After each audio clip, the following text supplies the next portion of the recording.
Really, just playing this hunker down comp. Just build a house, build a little turret, and then you're good to go. Not so much anymore. Viol2t with a couple of nice body shots there onto Dove. A little bit of additional damage from Pelican, I would imagine, to take him out. One big DPS threat now eliminated. And Kiriko also received like a side grade of her body shots do more damage, but her headshots do slightly less damage. So you actually get a lot of value from just throwing shurikens into the body. It's getting very close to capturing this out. Toyou's trying to touch the point. Bro, Viol2t just solos knife through the E, I would imagine, too. Okay, well, Viol2t just doing Viol2t things, I suppose. First point capture and only had to commit the pulse bomb. Oh, but Happy. Oh, Happy gets taken down by Irony. And this is why a lot of people haven't been playing Tracer into sort of a lot of these sort of high damage compositions, because it's very easy to get picked. But Viol2t finds the trade back getting Irony. Yeah, I mean, you got to marvel at Viol2t's ability to find kills, even on the flank. Like, so mechanically gifted. One of the best players to touch the game, no doubt. Oh, a little trap there set on the stairs. That little petal was set to maybe launch Viol2t into the skies. Didn't matter in the end.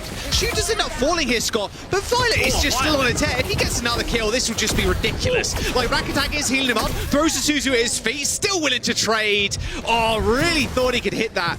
Really thought he could make that flank work, but still a lot invested to try and force Viol2t away. Viol2t is showing no respect to this Vegas Eternal team, just not believing in them to be able to hit the shots, but Irony has been getting a couple of really good picks on this Ilari so far. The Outlaws, they are getting point progression, but they don't have the positioning. Great spear takes down the flux of Toyou. Yep, spear from Fearless. Here's Toyou straight out of the flux. Pelican's got the nano. There are 15 fights happening at once. I'll try and cover all at this point, that's for sure. Happy with the pulse. Just checking Knight. Knight takes half his HP and damage already, has to dash away. That was a good leap by Fearless. Could have capitalized on it, but the lamp was there to save Knight's health bar. Pulse bomb thrown out, doesn't find much, but of course, Viol2t is already in the kill feed. Irony now in trouble. Primal Rage for Fearless separates the team, and Scott, I might just want to call it now. This point is probably going to be that they can take down the Vegas Eternal or the London Spitfire by playing a little bit cheeky. And there's obviously some level of confidence in this composition, and it makes sense in its own right, but a part of me thinks maybe there's something more we're not seeing as Irony moves over to the Kiriko of his own and takes down Pelican. Pelican finally punished for just sort of playing so aggressively and dive bombing consistently. Yeah, you still got to be careful of the Kiri headshots, regardless of the small damage nerf. Jeez. Yeah, I mean, Viol2t's obviously taken those duels. Oh, can you get the mini? Can you get the mini? Oh, we did. Uh-oh, Viol2t. Irony in the little 1v1. Please respect the 1v1. Do not shoot. But yeah, nobody help. Nobody help. Okay, 1v1. Well, we are watching an idiot fight almost there. Like, no one was hitting anything. All right, well, the fight will continue off of the point still. Viol2t hitting the headshot onto Dove. 3 minutes for the Vegas Eternal. However, Scott, they do end up having 2 checkpoints there. As we were watching that whole fight, that was Vegas Eternal. At least 2. A little boop off the map, potentially. Kitsune Rush used pretty early. Window. As a run through the window for Fearless. Yeah, I mean, you just walk through that. That's very is absolutely crushing on this Kiriko right now. It doesn't feel like Eternal really have many tools to be able to deal with this Kiriko, who's just permanently flanking into the team. They're leaving Shu to be able to cover everything in the backline alone, and Viol2t's essentially just helping Happy and Pelican be that executor. And Eternal just haven't really been able to find any way to deal with it other than what we saw in the first map. So maybe they need to make some adjustments. Irony went over to the Kiriko and I guess put on some level of pressure, but right now Viol2t is feasting. Dove on the Tracer. Oh man, there's the nano. Blade available from Pelican. Not sure he even needs to rip it. No, he does not. Yeah, this is a flattening right now. Yeah,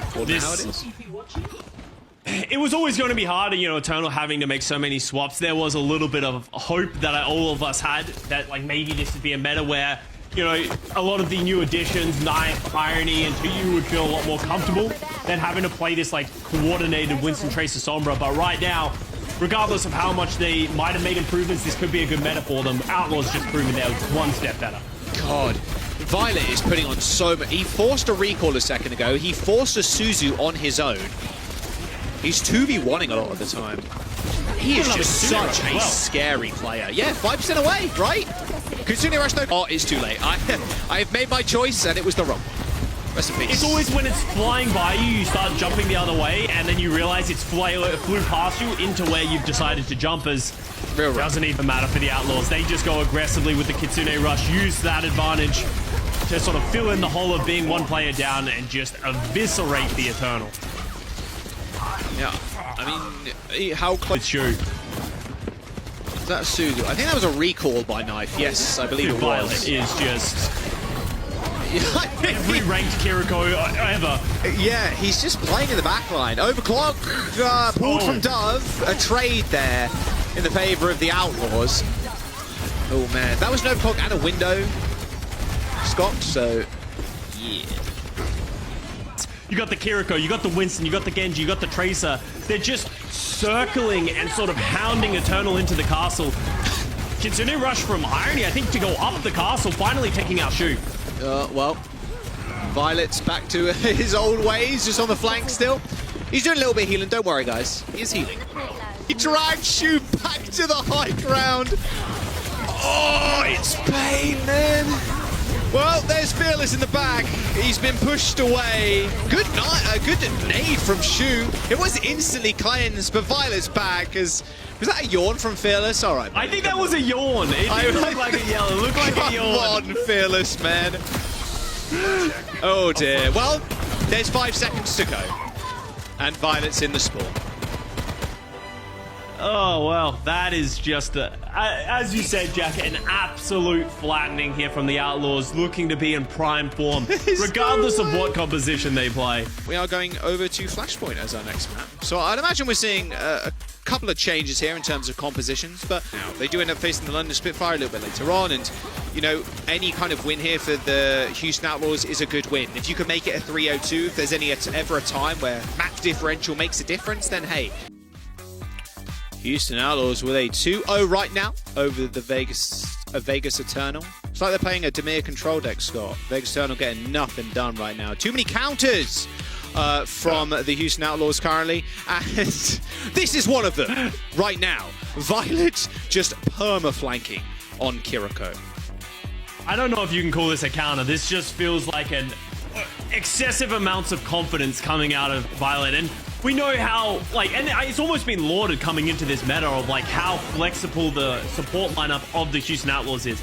They have two of the mechanically best flex supports or support players in general in this game, and they can play the Ana Kiriko, they can probably play the Alari Baptiste, they can play so many different things, and they changed the game in a different way, right? Like, how many times have we seen a Kiriko do what we just saw Viol2t doing the Kiriko? 14 final blows on Eichenwalder, 6 deaths, 22% critical hit accuracy. He almost did 10k hero damage per 10 minutes. He almost out-damaged his healing. That's ridiculous from That's Viol2t. Viol2t for you. That is Viol2t, ladies and gentlemen. Yes, pretty good on the Kiriko. And honestly, the style of play does kind of work, especially when you have someone like Happy as well, Pelican kind of backing you up there. You can play as a little two-man squad, and you can trust in the rest of your team to hunker down or just kind of pressure the tank in the front line. Viol2t with a little grin. There was a couple of moments there where you're like, is he ever just going to teleport away? Who's it going to be? It could have been Fearless, to be fair, after that last one, but I think Viol2t deserves it after all the cheeky little plays we saw on Eichenwalder. Yeah, Viol2t just having his way with the Eternal because he just... Yeah, like, this Kiriko, we questioned it when it first came out. And we thought, you know, maybe a little bit of trolling from Viol2t. They've done it in the past, primarily in the Pro-Am. Obviously, that wasn't as important of a tournament, but Viol2t really showing, hey, this is a legitimate pick. And then also going on to Suravasa, goes to his Lucio, a much improved hero for Viol2t. He wasn't that good at it when he first made this transition to main support, but you put his main support heroes that are playing much better at a top level, pair it with his flex supports exactly like this Kiriko, he's a scary player to play against. 8.2 final blows per 10 as support. As support, yeah. That is crazy. Over 23 minutes too. Not looking bad whatsoever. Remember, MVP votings are out as well, Scott, so worth keeping that in mind if you... He is up.